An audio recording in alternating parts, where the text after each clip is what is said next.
Djathi në mëngjes trajton këto 4 probleme.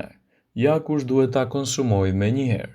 Shumë njerëz e shmangin konsumin e rregullt të djathit nga frika se do të ndikojë në belin e tyre. Por nëse konsumoni djath jo të ri, mund të përmirësoni shëndetin e mëlçisë. Ky djath përmban substanca të njohura që parandalojnë dëmtimin e qelizave në mëlçi. Sëmundjet e mëlçisë janë shkaktari i pestë më i madh i humbjes së jetës në Britaninë e Madhe. Ullëntuesit nga AMU University në Texas kanë analizuar efektet e kësaj substance tek mijnë.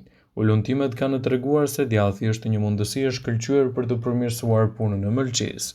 Djathi i freskët është një mundësi e shkëlqyer për të rritur imunitetin tuaj. Ekspertët këshillojnë të paktën të konsumoni 40 gram djath të bardhë çdo ditë.